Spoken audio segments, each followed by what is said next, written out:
ശ്രദ്ധിക്കുക, ഇത്തരത്തിലുള്ള മെയിൽ അല്ലെങ്കിൽ മെസ്സേജ് നിങ്ങൾക്ക് വന്നിട്ടുണ്ടെങ്കിൽ നിങ്ങൾ തീർച്ചയായിട്ടും അത് അവോയ്ഡ് ചെയ്യാതിരിക്കുക.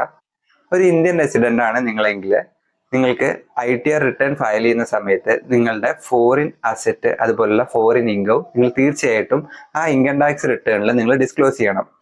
ഫോറിൻ അസറ്റ് അതുപോലെ ഫോറിൻ ഇൻകത്തിന് ഉദാഹരണം പറയുകയാണെങ്കിൽ നിങ്ങൾക്ക് പുറത്തെ രാജ്യത്തൊരു ബാങ്ക് അക്കൗണ്ട് ഉണ്ട്, അല്ലെങ്കിൽ അവിടെ ഒരു റെസിഡൻഷ്യൽ പ്രോപ്പർട്ടി ഉണ്ട്, അല്ലെങ്കിൽ ഒരു കൊമേഴ്ഷ്യൽ പ്രോപ്പർട്ടി ഉണ്ട്, അല്ലെങ്കിൽ നിങ്ങൾ അവിടുത്തെ ഷെയർ മാർക്കറ്റിൽ ഇൻവെസ്റ്റ് ചെയ്യുന്ന ഒരാളാണെങ്കിൽ തീർച്ചയായിട്ടും ITR ഫയൽ ചെയ്യുന്ന സമയത്ത് അത് പ്രോപ്പറായിട്ട് ഡിസ്ക്ലോസ് ചെയ്യണം. ഓട്ടോമാറ്റിക് എക്സ്ചേഞ്ച് ഓഫ് ഇൻഫർമേഷൻ പ്രകാരം രണ്ട് രാജ്യങ്ങൾ തമ്മിൽ ആൾറെഡി ഇത്തരത്തിലുള്ള ഡീറ്റെയിൽസ് എല്ലാം ഷെയർ ചെയ്ത് കഴിഞ്ഞിട്ടുണ്ട്. സോ നിങ്ങൾ ഇത് പ്രോപ്പറായിട്ട് ഡിസ്ക്ലോസ് ചെയ്തില്ലെങ്കിൽ ഒരു ഹെവി ഫൈനാണ് നിങ്ങളെ കാത്തിരിക്കുന്നത്. 10 ലക്ഷം വരെ ഫൈനും ഇംപ്രിസൺമെന്റ് 7 വർഷത്തേക്കുമാണ് അവർ പറഞ്ഞിട്ടുള്ളത്. സോ കഴിഞ്ഞ ഫിനാൻഷ്യൽ ഇയറിൽ നിങ്ങൾ ഇൻകം ടാക്സ് റിട്ടേൺ ഫയൽ ചെയ്യുന്ന സമയത്ത് ഇത്തരത്തിലുള്ള ഇൻഫർമേഷൻസ് നിങ്ങൾ ഡിസ്ക്ലോസ് ചെയ്തിട്ടില്ലെങ്കിൽ 31 ഡിസംബർ 2025 മുന്നേ ആയിട്ട് നിങ്ങൾ ഫയൽ ചെയ്യണം. ആൾറെഡി നിങ്ങൾ ഇൻകം ടാക്സ് റിട്ടേൺ ഫയൽ ചെയ്ത ഒരാളാണെങ്കിൽ റിവൈസ്ഡ് റിട്ടേൺ ഫയൽ ചെയ്യണം.